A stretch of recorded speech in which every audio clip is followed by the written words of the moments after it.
요한계시록 2장 1절부터 7절까지의 말씀입니다. 요한계시록 2장 1절로 7절까지의 말씀입니다.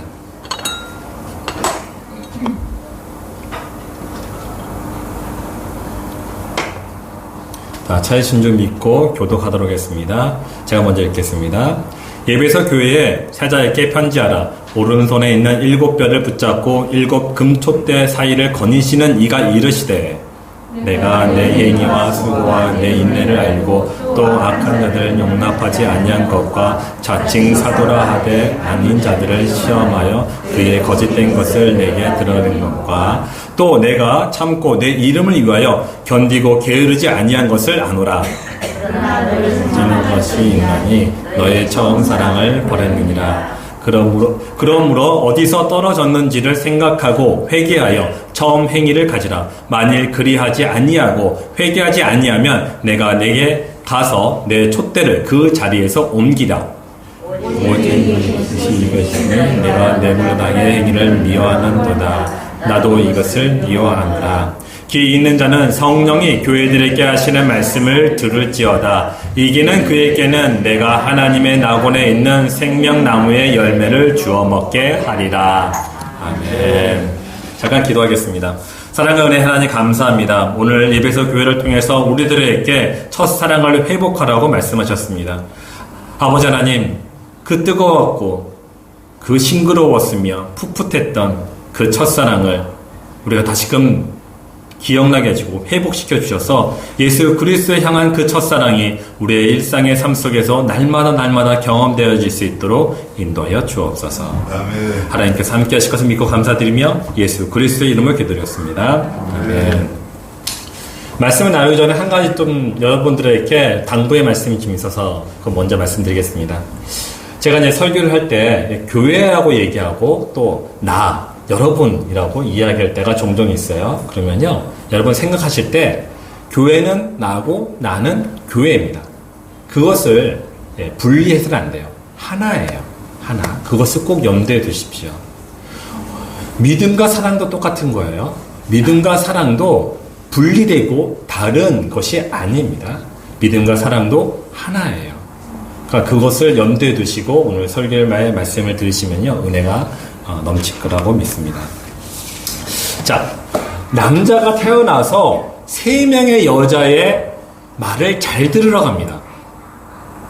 누구인지 혹시 아십니까? 어릴 때는 누구의 말을 잘 들어야 될까요? 어머니요. 젊었을 때는 누구의 말을 잘 들어야 될까요? 아내요. 그리고 나이가 들어서는 누구의 말을 잘 들을까요? 내비게이션이야. 어떤 분이 그러시더군요. 이렇게 이야기해도 지지도 말도 안 듣는다고. 예전에 내비게이션이 없었던 시절에 저는 운전을 시작했거든요. 93년도에 제 면허증 땄으니까. 그때는 정말 어떻게 다녔는지 모르겠어요. 지금 생각해보면. 근데 그때 운전하면요, 지도책을 펴고, 알아보고, 표지판 보고, 도로 표지판 밑에 있는 거 보고, 막 찾아다가 안 되면은, 옆에 지나가는 그 택시 기사 아저씨한테 아저씨 정말 간절한 목소리로 좀 여기 가야 되는데 어떻게 갑니까? 막 사정하면 이제 그분이 알려주시고, 또 거리도 못 찾으면은 차 내려가가지고 동네 지나가는 아줌마 붙잡고 물어보고 간신히 찾아갔어요. 그렇게 한 몇 년 운전했더니 우리 머릿속에 뭐가 생겼죠? 내비게이션이 생기더군요. 그냥 머릿속에서 어디 가자 딱 생각하면은 길을 이렇게 88 도로 타고 뭐 한강대기 건너고 뭐 이렇게 딱 머릿속에 쫙 그려져요.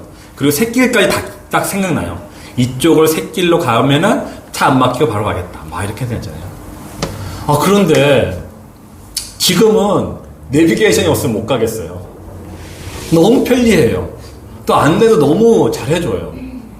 그래서 여러분들 중에 내비게이션 없는 분 없으시죠? 아마 차 운전하시는 분이라면 당연히 있으실 거예요. 요즘은 너무 좋은 게 또 핸드폰만 있으면 내비게이션이 돼요. 따로 살 필요도 없어요. 그렇게 너무 편리하게 우리 일상 삶 속에서 우리 항상 함께하는 것이 바로 내비게이션이에요. 여러분, 그래서 여러분들이 다 구입하고 있는데 한번 생각해 볼까요? 이 내비게이션이 교회 용어로 바꾼다면 뭐가 될까요? 말씀이 되겠죠. 그렇죠. 근데 제가 원하는 답은 아니에요. 제가 원하는 답은 사랑. 아니에요. 다 맞아요. 다 맞는 말씀인데 제가 원하는 답이 아니라는 거예요. 믿음. 그것도 아니에요. 제가 원하는 답은 구원의 내비게이션. 구원의 길로 인도하는 내비게이션이 우리 교회가 됐으면 좋겠다라는 생각이 들어서 말씀드렸어요. 여러분, 한번 생각해 볼까요? 우리 이곳에 있는 우리들만 내비게이션을 갖고 있는 것이 아니라 세상 사람들 모두가 지금 갖고 있어요. 그런데 구원의 내비게이션은 지금 누구만 갖고 있죠? 우리만 갖고 있어요. 믿지 않는 자들은 갖고 있지 않아요. 우리가 똑같이 내비게이션을 갖고 있지만 그분들은 구원의 내비게이션을 갖고 있지 않아요. 그렇다면은 궁금증이 하나 생기잖아요. 그분들은 왜 구원의 내비게이션을 갖지 않고 있을까요? 가지려고 하지도 않아요. 신경도 안 써요. 때때로는 비난만 하지. 왜 그럴까요?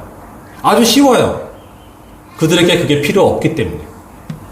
그렇지 않은가요? 그들에게 내비게이션이라는 기기가 필요하다면 그들은 돈을 지불하고도 그걸 삽니다. 하지만 구원의 내비게이션이 그들에게 필요가 없기 때문에 그들은 사질 않는 거예요. 공짜 주겠다라도 갖지 않으려고 해요. 여러분, 그렇다면은 문제는 어디에 있을까요? 그 사람들한테 있을까요? 아니면 교회에 있을까요? 그것을 오늘 말씀을 통해서 한번 풀어보고자 합니다.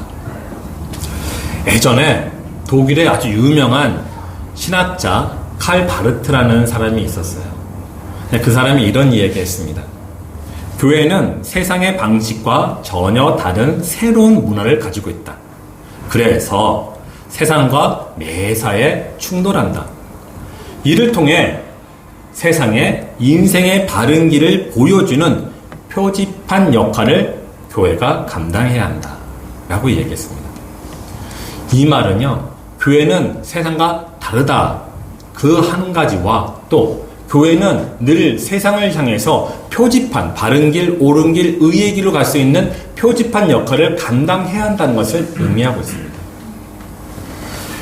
지금 우리는요, 변화의 어떤 큰 물줄기 속에서 지금 우리가 가운데 딱 있어요. 그래서 이 변화의 물줄기 속에서 어떻게 변화될까? 무슨 색깔로 변화될까? 그걸 정말 우리가 심각하게 생각할 때가 지금 이때예요. 이제 코로나가 거의 끝나가고 있습니다.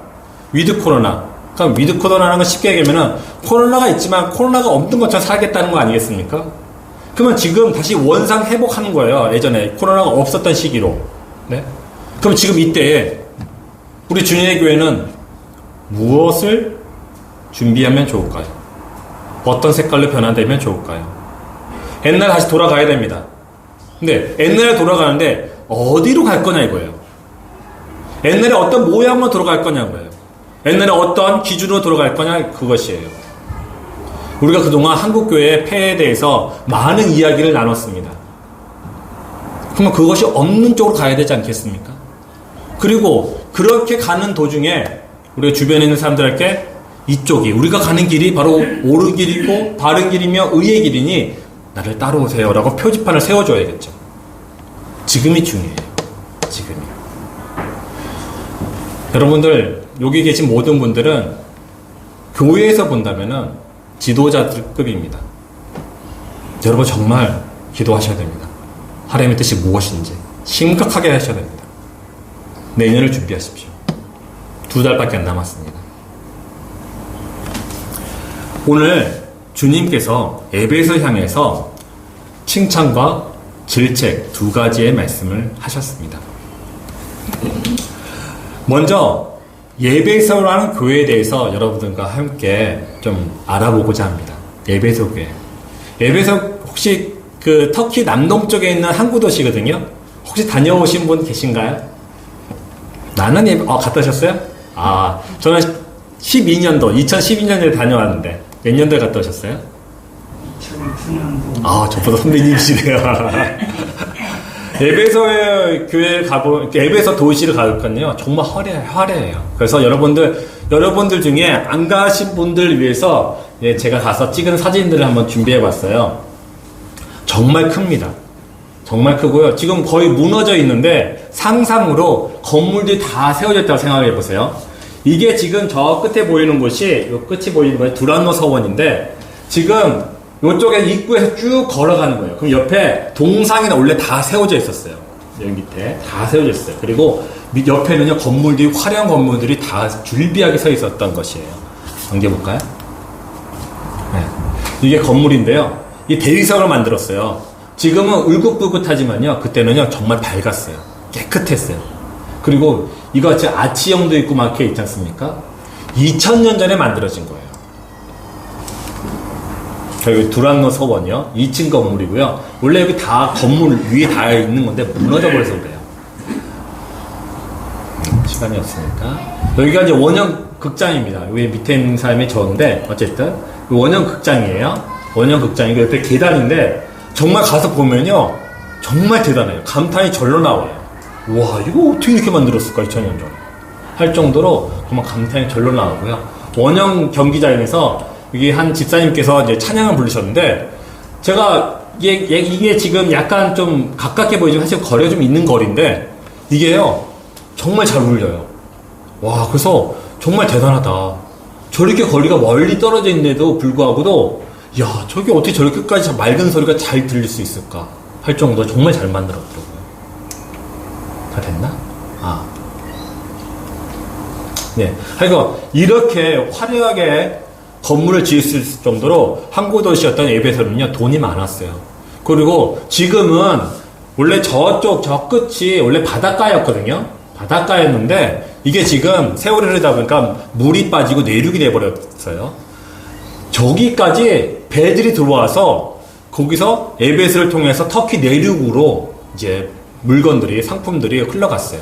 그리고 터키 내륙에 있는 그런 물건들, 상품들이 이 에베소를 통해서 지중해 연안에 있는 그런 나라들로 흩어갔어요. 그러다 보니까 이 지역이요, 돈이 모였어요. 돈이 모여있다 보니까 사람들이 모이겠죠? 사람들이 모이다 보니까 정치, 경제, 문화, 교육, 이런 것들이 굉장히 크게 발달했어요. 그래서 이 지역에는요, 종교가 정말 어마어마하게 많았습니다. 이단도 많았고, 이교도 많고, 엄청나게 많았어요. 그리고 정치, 경제, 사상, 이런 어떤 이런 이데올로기처럼 이런 것들이 정말 여러 가지가 다채로웠어요. 그래서 혹자는 이렇게 얘기합니다. 에베소는 영적 디즈니랜드와 같다. 그래서 디즈니랜드에 있는 여러 캐릭터처럼 여러 가지가 정말 풍부했습니다. 그리고 이 에베소는요, 그 주신이 있었어요. 그러니까 신들이 너무 많다 보니까 각 도시마다 자기가 섬기는 주신이 있었어요.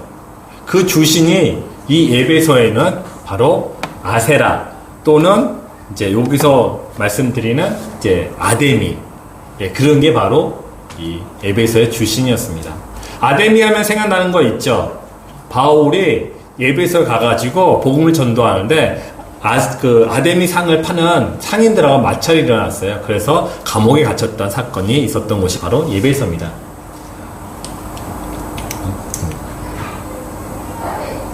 아데미가 원래 처음에 이름은요, 이제 아스다로 또는 아세라고 합니다.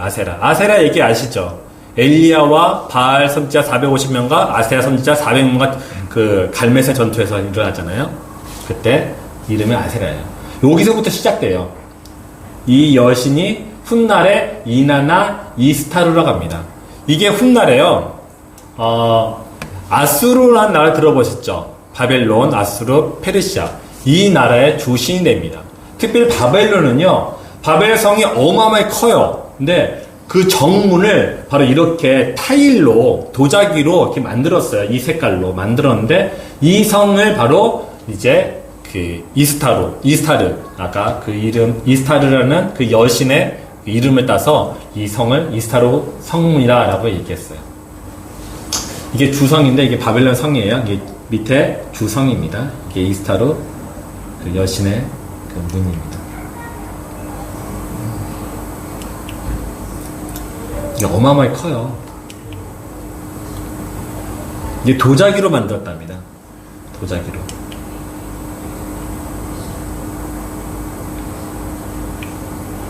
시간이 없으니까. 그 다음에 이제 터키 지역의 에베소에는 이제 아뎀이라고 하잖아요. 정식적인 이름은 아프로미스. 맞아, 아프로미스. 아닌데? 아프로디테? 아르테미스. 죄송합니다. 아르테미스. 에베소에서는 아르테미스고, 그리고 그리스 지역을 넘어가면 아프로디테입니다. 그러니까 이 여신의 이름이 훗날에 가면요, 이제, 다이아나, 비너스, 다이아, 이런 이름으로 바뀌게 됩니다. 네. 시간이 없어서. 네. 그러니까 그만큼 이렇게 여신들이나 이런 신들이 많은 도시였다라는 것을 여러분들에게 말씀드립니다. 그리고 여기서 이제 바울이 복음을 전도했죠. 오늘 요한계시록에서 칭찬을 주님께서 이 에베소 교회에 향해서 이제 말씀을 하셨어요. 그 칭찬이 2장 1절부터 3절, 6절에 있는 말씀인데요. 제가 한번 읽어볼게요.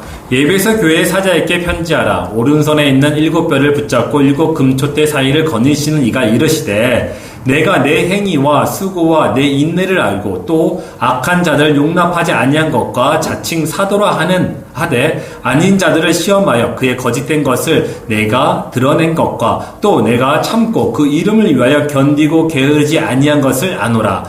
오직 내게 이것이 있으니 내가 니골라 당의 행위를 미워하는도다. 나는 이것을 미워하노라. 이걸 이렇게 칭찬하셨는데 이 칭찬의 말씀을 아주 간단하게 말하면요, 에베소 교회의 믿음이 정말 견고하다, 내 믿음이 정말 신실하구나 라고 칭찬하신 것이에요.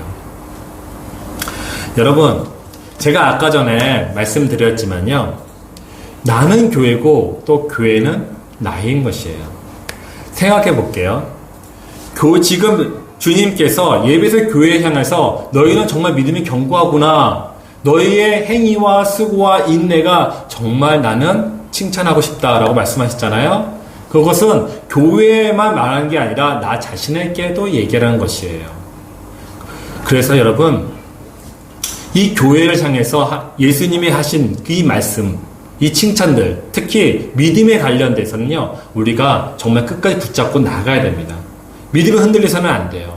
내 믿음이 흔들리면은 교회의 믿음이 흔들리게 돼요. 그래서 교회와 나는 하나의 생명을 공유하는 운명 공동체가 되는 것입니다. 믿으십니까? 이걸 믿으셔야 돼요. 교회와 내가 완전히 분리했다, 교회는 교회고 나는 나지, 이렇게 이분론적으로 분리된 생각을 하고 계시면요, 여러분 신앙이 성장하지는 못해요. 열매 맺을 때 여러분 그것이 걸림돌이 될 수밖에 없는 것입니다. 자, 이를 잘 보여주는 것이 성경에 나와 있어요.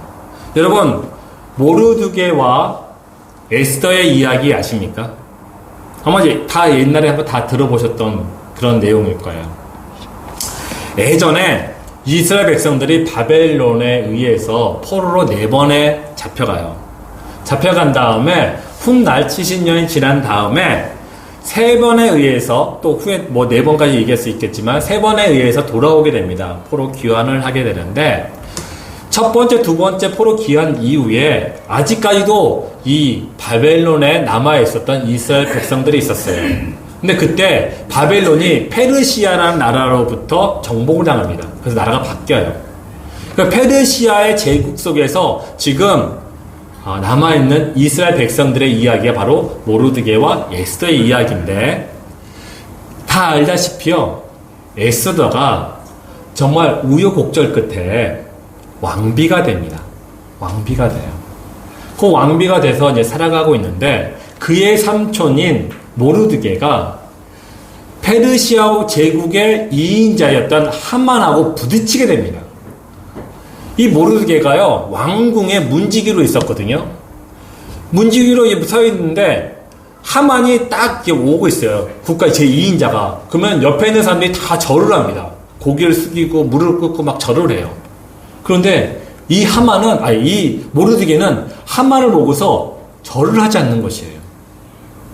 내가 왜 이방인들한테, 하나님 섬기지 않는 그 이방인들한테 내가 절을 하냐 해서 안 해요. 그랬더니 주변에서 이 모르드게를 잡으려고 모함을 합니다. 그리고 특별히 하만이 이를 갈아요. 그래서요, 훗날에 어떤 전략을 짜가지고 모르드게를 죄인으로 삼고 그를 죽이려고 합니다. 그런데 하만이 아주 번뜩이는 아이디어가 딱 생각났어요. 이 기회에 모르드게만 죽이지 말고 이스라엘 백성 모두를 죽여버리자. 아주 그냥 그 생각이 번쩍 나는 거예요. 그래가지고요, 이스라엘 백성을 다 죽이려고 해요. 이 소식을 알게 된 모르드게가 왕비인 조카 에스더를 찾아갑니다. 찾아가서 이렇게 얘기해요. 모르드게가 에스더에게 잠시만요. 가서 얘기합니다. 자, 이때에 내가 만일 잠잠하여 말이 없으면 유다인은 다른 데로 말미암아 노임과 구원을 얻으려니와 너와 내 아버지 집은 멸망하리라. 내가 왕후의 자리를 얻은 것이 이때를 위함이 아닌지 누가 알겠느냐. 아주 쉽게 이야기하면 무엇입니까? 지금 우리가 다 죽게 생겼다. 지금 네가 왕비의 그 자리가 있는 것이 지금 이때를 위함이 아닌지 누가 알겠느냐. 그러므로 어떻게 알아? 이 민족을 위해서 네가 왕에게 가서 간구해라 라고 이야기하는 것이에요. 근데 여러분 다 알다시피요, 에스더가 왕에게 나가서 이렇게 간청하는 것이요, 그 당시는 목숨 걸고 나가야 돼요. 왕이 왕비로부터 허락하지 아니하면요, 왕비가 그냥 나오잖아요. 그러면은 죽임을 당할 수 있었던 것이 바로 그 시대예요. 그래서요, 에스더가 왕에게 나가는 건요, 정말 목숨 걸고 나가야 돼요. 그래서 에스더가 삼촌 모르드게에게 이렇게 이야기합니다. 에스더가 모르드게에게 화답하여 이르되 당신은 가서 수산에 있는 유다인을 다 모으고 나를 위하여 금식하되 밤낮 3일을 먹지도 말고 마시지도 마소서. 나도 나의 시녀와 더불어 이렇게 금식한 후에 규례를 어기고 왕에게 나아가리니 죽으면 죽으리라 하니라. 목숨 걸 나아가겠다는 것이에요. 여러분, 에스더는 알고 있었어요.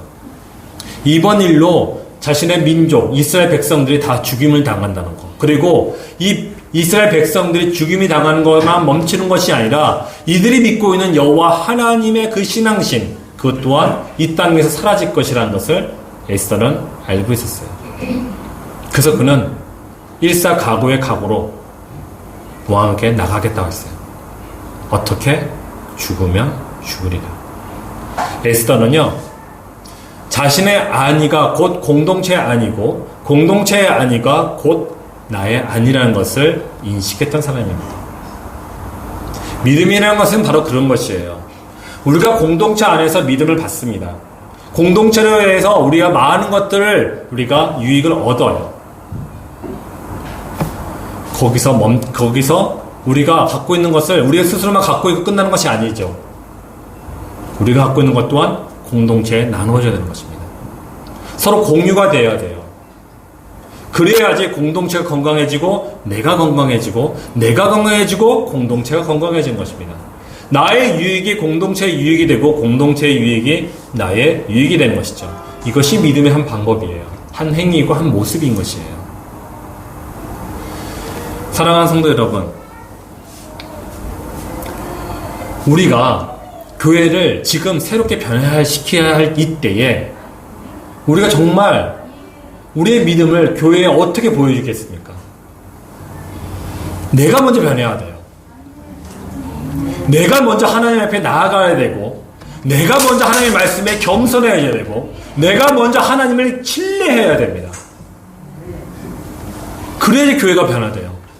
그래야지 세상한테 우리가 바른 길, 옳은 길, 의의 길로 표지판을 세우고 그들에게 보여줄 수 있는 것입니다. 여러분, 다 전도해 보셨죠? 전도하실 때 예수님을 믿으세요. 예수님의 십자가가 당신과 우리 모두를 구원하셨습니다. 뭐 이런 식으로 얘기할 거 아닙니까? 그때 혹시 부끄러우신 분 계신가요? 사실 부끄럽겠죠. 생면부지의 사람을 만나가지고 그냥 생뚱맞게 복음을 얘기하니까 부끄럽겠죠. 그런데 저는 길거리에서 복음을 전도할 때 옛날 분들이 생각이 많이 났어요. 이쪽에 양쪽에 띠를 띠고 예수 전당 불신지요. 그분들이 계신 곳은요, 사람들이 없는 곳에 계신 것이 아니었어요. 사람들이 정말 많은 곳에 계셨어요. 사람들이 편리한 곳에 있지 않으셨어요. 사람들이 불편한 곳에 있었어요. 그러면서 그 말씀을 잘하셨어요. 그분의 마음에 무엇이 있었을까요? 저는요, 그분 안에 확고한, 확실한 믿음이 있었다고 믿어요. 그거 없이는요, 사실 부끄러워요. 여러분, 생각을 해보세요. 우리가요, 지금 이때에 다시금 믿음을 점검해야 됩니다. 다시금 나의 믿음과 교회의 믿음에 대해서 생각해 봐야 됩니다. 예수님께서 이번에 어마어마한 칭찬을 하셨어요. 내 행위와 수고와 인내가 정말 크고 놀랍구나. 참 잘하였다. 너무 잘하였다. 그리고 너희들 가운데 거짓 사도가 있는 것도 다 물리쳤구나. 참 잘하였다. 라고 지금 칭찬하셨어요. 이 칭찬이요, 그때만 멈춰있는 것이 아니라 지금 우리에게도 살아 숨쉬어야 됩니다. 그리고 그것이 칭찬받았다 해서 끝나는 것이 아니라 또 그것을 행동으로 옮겨야 됩니다. 좋은 거, 잘하는 것은 더욱더 크게 발전시켜야 돼요. 그래서 그리스도의 장성한 분량까지 성장시켜서 열매를 맺어야 돼요. 열매를 맺어야 돼요. 열매를 맺지 않고요, 마음속에 그냥 칭찬, 나 너무 잘 살고 있어, 나 정말 잘하고 있어, 여기서 멈춘다면요, 아무것도 안 돼요.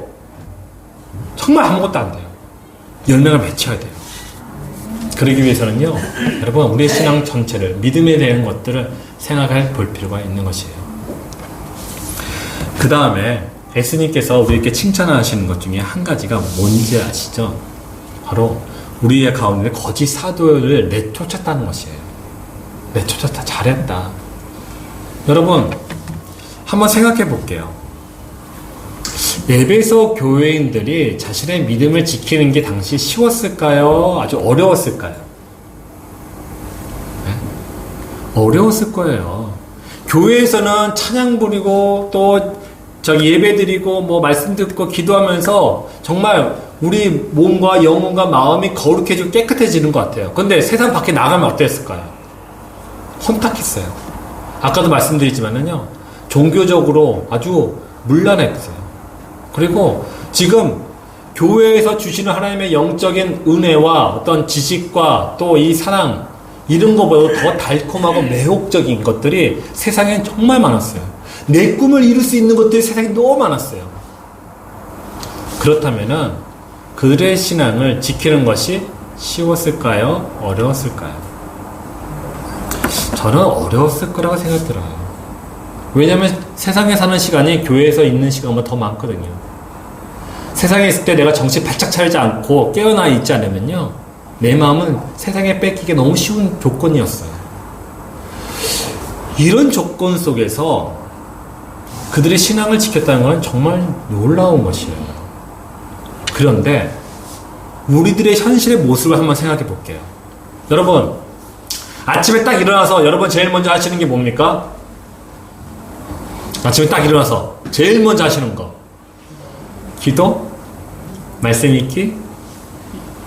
이건가요? 아니면은 주섬주섬 핸드폰 찾으시나요? 네? 자, 핸드폰 찾는 거 좋아요. 핸드폰 찾았어요. 그 다음에 여러분 하시는 건 뭔가요? 그날에 문자가 뭐가 왔나? 또는 뉴스가 뭐가 있나? 뭐 이런 것도 보지 않으십니까? 여러분, 핸드폰 이것뿐만 아니라 텔레비전, 방송, 뭐 유튜브, 너튜브 이런 것들 정말 우리가 경계해야 돼요. 정말 경계해야 돼요. 오죽하면요, 요즘 뭐라고 합니까? 우리 금식하는데 이런 미디어들 금식하자고 그래요. 우리 하루 동안 금식합시다. 뭐 3일 동안 금식합시다. 일주일 동안 금식합시다. 이런 운동이 일어났었어요. 오죽하면. 왜? 여러분들 솔직히 말씀드려가지고 핸드폰 없이 살 수 있습니까? 아, 정말 핸드폰 없이 살 수 있어요? 아, 정말 살기는 정말 살 수 있을 것 같지만은 정말 삶의 불편이 정말 많을 것 같아요. 왜? 지금 이제 이 핸드폰이 나의 삶의 일부분이 되어버렸어요. 내가 할 수 있는 모든 것들은 핸드폰이 하고 내가 원하는 것들은 핸드폰이 다 나한테 제공해주고 있기 때문에 핸드폰 없이 산다는 것이 정말 힘들 것 같다는 생각이 머릿속에 확 듭니다. 그러다 보니까요, 정말 우리가 하나님보다 핸드폰을 더 사랑하고 더 소중히 여기는 것이 아닐까라는 생각이 종종 듭니다. 여러분, 그러다 보면요, 핸드폰에 주는 것들이 내 생각과 내 마음과 내 영혼을 장악해버려요. 그리고 핸드폰에 주는 그 지식들, 정보들이 내 마음속에, 내 영혼 속에 확 채워져 버려요. 그래서 말씀보다 핸드폰에서 주는 것들을 더 바라보게 돼요. 더 생각하게 돼요. 유튜브에서 이랬는데, 뭐 어디서 이랬는데, 뭐 페이스북에서 이랬는데, 뭐 인터넷에서 이랬는데. 목사님 잘 모르셨네. 여러분, 우리가 지금 이때 정말 조심해야 할 것이요, 주님의 말씀 이외에 다른 것들을 정말 조심해야 돼요. 특별히 이렇게 나와 늘 함께 있으면서 내게 정말 유익한 것들을 주는 이런 것들 정말 조심하셔야 돼요. 내가 내 안에 말씀과 기도로서 내가 온전히 딱 기준에 서 있지 않은 상태에서 이런 것들 접하면요, 이런 것들이 나의 주님이 되어버립니다. 자고로 먹음직하고 보암직하고 탐스러운 것은요, 조심하고 경계해야 되는 것이죠. 그리고 예수님께서 드디어 질책을 하십니다. 처음 사랑을 버렸다라고 질책을 하셨어요. 여러분, 저는 이런 궁금증이 생겼어요. 주님께서 너는 사랑을 버렸다라고 질책하시지 않고 왜 하필 콕 집어서 처음 사랑이라고 하셨을까요? 중간 사랑, 나중 사랑, 뭐 여러 가지 사랑도 있을 거 아니에요? 시제를 따지면은, 시간차를 따지면은. 근데 왜 하필 주님께서는 처음 사랑이라고 콕 집었을까요? 도대체 처음 사랑과 나중 사랑이 뭐가 다르길래 그러셨을까요? 그거 제가 한번 생각해 봤습니다. 처음 사랑, 첫사랑. 여러분들 첫사랑 하면 뭐가 생각나시나요? 첫사랑. 생각나는 게 없죠. 어제 남편만 생각나시죠? 그렇죠? 네. 첫사랑 하면은 저도 생각나는 게 있어요. 저도 국민학교 때 저희 반 여자친구를 첫사랑했어요. 그러니까 짝사랑했어요. 평소에 생각이 전혀 안 나다가 오늘 말씀을 준비하면서 생각났어요. 그때 생각해보면요, 4학년 때인가? 뭐 그때인 것 같은데, 어린 나이지만은 그 아이가 그냥 좋았어요. 그 아이가 나한테 말만 걸어도 그냥 설렜어요. 그냥 따뜻했어요. 그냥 내 옆에만 싹 지나가기만 해도 막 두근두근 했어요. 내가 무슨 말만 하는데 걔가 대답하잖아요? 그러면 저는 왠지 모르게 쟤 나 좋아하는 거 봐. 그렇게 생각도 했어요. 참 깨끗하고 순수했던 것 같아요. 첫사랑의 추억을 이야기하면은 아마 대부분 순수함, 풋풋함, 싱그러움, 설레임, 이런 게 생각이 많이 나실 거예요. 그리고 뜨거움. 여러분, 예수님께서 처음 사랑을 버렸다라고 말씀하셨잖아요. 잃어버린 것도 아니에요. 버린 거예요. 내가 그냥 갔다가 그냥 의도적으로 그냥 고의성을 갖게 버린 건데, 아마도 예배소 교인들이 믿음은 정말 강하고 튼튼했어요. 그리고 믿음에 합당한 행위와 수고와 인내는 그들이 정말 잘하고 있었던 것 같아요. 그런데 그 안에 있어야 할 사랑이, 그 사랑 중에서 특별히 순수함이 없었던 것 같아요. 순수한 그 사랑. 우리가 예수님 만날 때, 여러분 처음 만날 때 어땠습니까? 한번 생각해 보세요. 지난 과거를. 예수님이 어느 날 갑자기 문자 속에, 글자 속에 있었던 그 예수님 갑자기 내 눈앞에 나오고, 그 인자하시고 자비로우시며 노하기 더디하시는 그 아름다우신 얼굴로, 그 미소로 나를 바라보시면서 사랑한다 내 아들아, 사랑한다 내 딸아. 그 고백을 드렸을 때 여러분 마음이 어떠셨나요? 저는 찬양을 부르다가 그런 경험을 했어요. 하는데 막 눈물이 주체를 못하겠어요. 막 눈물 나고 제 입술 고백되어지는 건 한 단어였어요. 감사합니다. 감사합니다. 그 뒤로요, 교회에서 저한테 뭔가 시키잖아요. 정말 잘했어요. 정말 열심히 하려고 했었고요. 정말 기쁨을 하려고 했었어요. 여러분도 아마 다 그러셨을 거예요. 예수님과 딱 만났어요. 그리고 예수님께서 내게 주신 그 사랑의 그 참맛을 여러분이 맛보았을 때, 교회에서나 또 말씀을 읽었을 때나 날마다 그 속에서 예수님을 만나면서 기쁨이 넘쳤을 거예요. 시간 흘러가는 것도 몰랐을 거예요. 힘든지도 몰랐을 것 같아요. 그 뜨거움이 있었어요. 그런데 지금 예수님은 너의 그 순수하고 너의 그 싱그럽고 풋풋하고 아무것도 따지지 않고 기쁨으로 행했던 모든 것들의 그 첫사랑이 지금 네가 갖다 버렸다라고 얘기하십니다. 여러분 어떠십니까? 여러분 어떠세요? 여러분 지금도 첫사랑을 갖고 계십니까? 그 흔적만 남아있는 거 아닙니까? 지금도 그 첫사랑으로 인하여 주님을 생각했을 때 마음이 뜨거워지나요? 뭔가 모르게 그냥 뭐 이렇게 좀 뭐 예수님을 생각하면 풋풋한 거 싱그러움들 뭐 그런 맛 그런 느낌, 예수님을 생각하면 그냥 좋은 거, 그런 게 지금 생각나고 막 이렇게 일어나시나요? 사랑하는 성도 여러분, 우리는요 첫사랑에 대해서 의식을 갖고 회복하겠다라고 이렇게 생각하고 다짐하고 행동하지 않으면요 그 사랑은요 그만 식어져 버려요. 그리고요 예수님이 말씀하신 것처럼 정말 너의 믿음의 행위와 수고와 인내는 정말 아름답고 멋지고 또 그것이 견고하고 누구 보기에도 부끄러움이 없을 정도로 튼튼하지만은 그 안에 첫사랑이 없는 것 같아. 그 순수한 사랑이 없는 것 같아. 우리 주님의 교회 성도들은요 정말 이 순수한 첫사랑을 회복하시기를 주의 이름으로 축원합니다. 이제 말씀을 마무리 짓고자 합니다.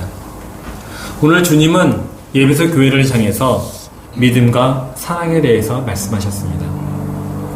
믿음은 매우 강건하나 처음 사랑은 사라졌다라고 말씀하셨습니다. 믿음과 사랑은 동전의 앞 뒷면과 같습니다. 그런데 예배소 교회처럼 어느 한쪽이 부족해서는 안 됩니다. 믿음이 있는 곳에 사랑이 있고 사랑이 있는 곳에 믿음이 있는 것은 당연한 일입니다. 믿음에 따라 행동하는 모든 행위와 수고와 인내에는 사랑이 충만해야 하며 사랑으로 행동해야 하는 것입니다. 사랑은 주님의 사랑이어야 합니다. 주님은 거룩하신 분이십니다. 그리고 주님은 깨끗하신 분이십니다. 주님은 순수하신 분이십니다. 주님은 생명력이 넘치시는 분이십니다. 그분은 오직 하나님 아버지만을 위해서 사셨어요. 그것이 이 세상을 구원하시기 위한 사랑이기 때문에 그렇습니다. 주님의 사랑이 믿음이 되어 그리고 믿음이 사랑이 되어 자신의 생명을 십자가에 못 박히시고 이 세상을 구원하시기에 조금도 아낌없이 자신의 생명을 드렸던 것이죠. 우리는 예수님이 하신 일들을 보면서 나 자신을 생각해 봐야 합니다. 나의 지금의 믿음이 어떠한지, 나의 지금의 사랑이 어떠한지, 나의 믿음과 사랑이 지금 하나가 되어 있는지 점검해 봐야 합니다. 예수님께서 우리들에게 이렇게 말씀하셨습니다. 생각하고 회개하여 처음 행위를 가지라. 아멘. 우리 찬양 한 곡 드리고 기도하도록 하겠습니다. 그 사랑 얼마나